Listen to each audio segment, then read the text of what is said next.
और खबर उज्जैन से है, जहां नीलगंगा क्षेत्र में रहने वाले विश्व पुरुष के नाम से पहचाने जाने वाले विष्णु प्रसाद सांप, कुत्ते, बिच्छू और ऐसे तमाम अन्य जहरीले जानवरों के काटने पर अपने मुंह से जहर निकालने का दावा करते हैं। उनका यह दावा है कि बीते 20 साल से इसी तरह जहर निकालने का वो काम कर रहे हैं और इस काम को उनके पिता किया करते थे। अब वो इसे आगे बढ़ा रहे हैं। साथ ही विष्णु का यह भी दावा है कि जानवरों के काटने पर वो अपने मुंह से जहर चूसकर निकाल देते हैं। इसके लिए कई राज्यों से लोग उनके पास भी आते हैं और विष्णु बताते हैं कि उन्हें भगवान का आशीर्वाद प्राप्त है। जानवरों के काटने का जहर निकालने के लिए सबसे पहले भगवान का पूजन करना पड़ता है और उसी के बाद उन्हें इस तरह की शक्ति आती है जिससे वो जहर अपने मुंह से निकाल सकते हैं। आज तक उन्हें इस तरह के कार्य करने से कोई परेशानी नहीं हुई।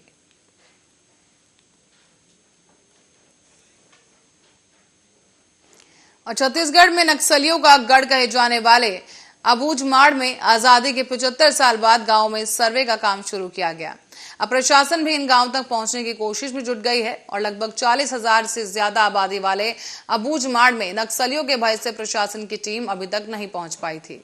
इसी को लेकर अब तक इस गांव में सर्वे का काम भी नहीं हुआ, इसीलिए यहाँ के ग्रामीण सरकार की सारी योजनाओं और मूलभूत सुविधाओं से वंचित थे।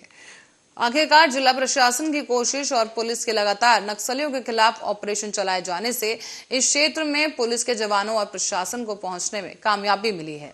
हालांकि अब तक प्रशासन की टीम लगभग 237 गांव में से 18 गांव तक ही पहुंच सकी है।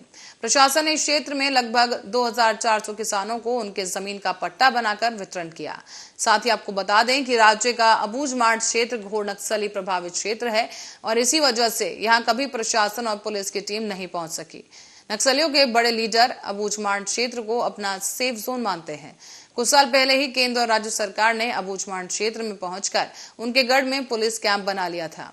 इसी के बाद अब दंतेवाड़ा और नारायणपुर में जिला प्रशासन धीरे धीरे इस क्षेत्र में पहुंच रही है और जमीन का पट्टा मिलने पर किसानों ने खुशी जाहिर करते हुए अपने खेत में उगाने वाली फसल के खाने के साथ सरकार को भी बेचने की बात कही है।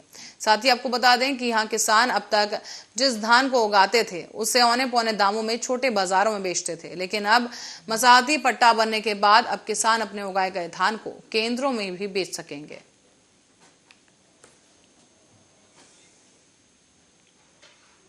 और करेंगे मध्य प्रदेश का, जहां शिवपुरी में आज एक भीषण सड़क हादसा हो गया है जिसमें 3 लोगों की मौके पर ही मौत हो गई।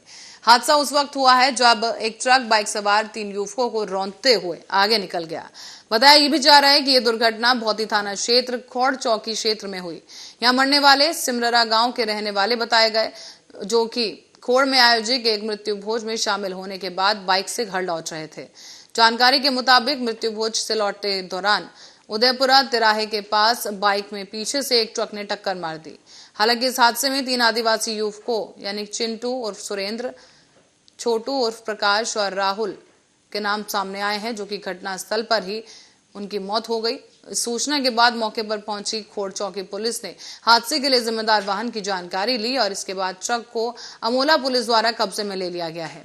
तो वहीं तीनों युवकों के शव को पोस्टमार्टम के लिए भेजा गया। और कोलाई ढुलाई को निर्बाध जारी रखने के लिए रेलवे ने छत्तीसगढ़ से चलने और गुजरने वाली 34 ट्रेनों का निस्तारीकरण कर 1 महीने तक बढ़ा दिया है। अब 24 जून तक इन ट्रेनों का संचालन नहीं होगा और राज्य के सीएम भूपेश बघेल ने इसे रेलवे के निजीकरण की साजिश बताया।